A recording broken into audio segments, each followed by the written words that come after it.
All right, everyone, the happening is happening. Yes, the Standard & Poor losing almost 10% month over month, actually, along with the Dow and NASDAQ, I believe, being down as well. Link in the description, archived, of course, interesting write-up blaming Donald Trump for the economic problems we are currently suffering with. It's interesting. I was told for 4 years that the stock market didn't really matter. All of a sudden it matters a very great deal. Apparently Wall Street is Main Street now, all of a sudden. A little bit of a double standard there. Now, I can appreciate the loss of stock value and the underturning of the economy. This was something that was predicted. It was something that I talked about several years ago. It was something that many other commentators talked about. The legacy media, meanwhile, completely oblivious to this. They never wanted to talk about it. But those of us who are in the know, whether we're financial experts or not, I myself am not, disclaimer, of course, we knew that this was coming. The economy got overheated. It got cooked by the Biden administration. They pumped trillions of dollars into the economy with, varying results. Okay, you repaired that bridge. That's wonderful. How much did it cost? Oh, only 100 million? Well, that's a drop in the bucket. You cut the economy to the term of several trillion dollars.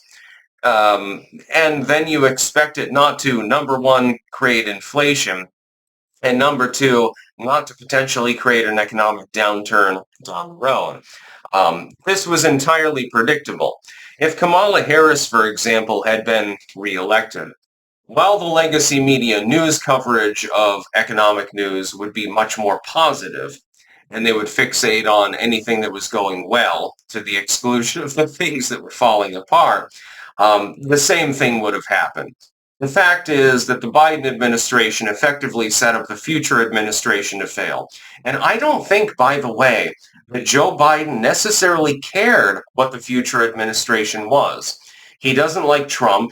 And I also think that he, and Joe Biden especially, don't like Kamala Harris. So they didn't really care. They decided to do freewheeling spending to the tunes of trillions of dollars and then call it a day, basically. It was inevitable that there would be an economic downturn. We had two choices in the last election. Elect Donald Trump. He knows how to govern business affairs. He knows about economics. Generally speaking, he's coherent, he's sane. And so you have a soft landing. You may end up with a recession. That's probably the worst that you get. He'll get the blame for it, but he won't deserve the blame. Or you can elect Kamala Harris, continue the same policies, get a hard landing. Basically, like the pilot says, oh shit, one of our wings is out. Well, let me just slam this plane into the fucking ground. And then everything blows up. Those were the two choices. I wish that people could see alternate timelines with regards to major political and social decisions, because they would see a situation in which with Donald Trump, while things will get dicey, and this was entirely predictable, things will generally be okay. They can be recovered from.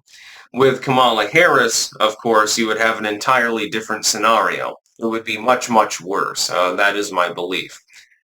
Trump, I think, will be able to generally guide the ship of state through these stormy waters.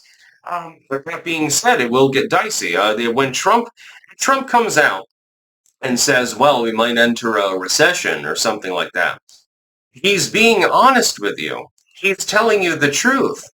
Do you think that he wants to tell you that we're going to enter a recession? Do you think that he wants to inevitably get the blame from the legacy media for that? No, he's telling you the truth. He's telling you what some of us have been saying for a couple of years now, actually, that an economic downturn was on the horizon. He's trying his best to ameliorate that situation, which is, again, what I predicted. He won't be entirely successful. He'll make mistakes. He'll get the blame for them.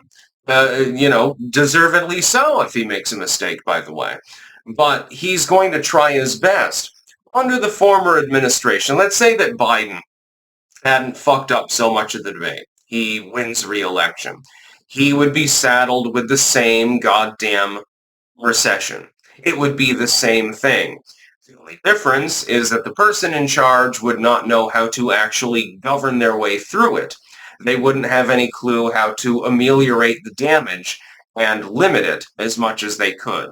Donald Trump, meanwhile, he has those skills. He's been in the boardroom. He's done business. Has he had some bankruptcies? Yes. I know that the liberals are fond of mentioning Atlantic City and a few of these other things. I noticed that they don't mention any of his properties that bring in a massive return. Those are conspicuously left out in their reporting. There's probably a reason for this. Donald Trump is capable of giving us a soft landing in an overheated economy that of necessity was going to tank out to some degree. The stock market's down. Oh my God. Well, that doesn't affect me. I don't own any stocks. What are you talking about? People always talk about the stock market. Yeah, it's really, really funny. They talk about the stock market. Oh, it's up. Oh, it's down, and so forth. And they don't even own any stocks. Well, then you don't have any skin in the game unless it affects the company that you're working for or something like that. Like if Google goes to zero today, it might be a little bit of a problem, or Rumble, or Amazon, or one of the other companies I work with. Other than that, I'm not really involved with the stock market. Under Trump, I believe that we will have a soft landing. That is that the stocks, they may suffer a hammer blow, and they are currently, especially in the Standard and Poor. But at the same time, it would be worse if we had different leadership. It would be much, much worse if Kamala Harris were president right now. Because the same thing would happen, but the person in charge would be incoherent and insane. That's not necessarily a good thing to go with. With Trump, he's already been battle tested. He's been the chief executive before. He clearly knows his way around a boardroom. He understands negotiation. And so we can at least have a hope. The hope is that things get realigned, things get stabilized, everything in the end pans out. And I believe that's what will happen. But we wouldn't even have a hope with somebody like Kamala Harris. Oh my God. Can you imagine? Oh, you've got an economic downturn. Kamala Harris is in charge of the economy at the executive level. What a great day this is. It's more like, no, what a grave day this is. You might as well roll over in your coffin and just say, fuck it. Just bury me alive. That's about all. Peace out.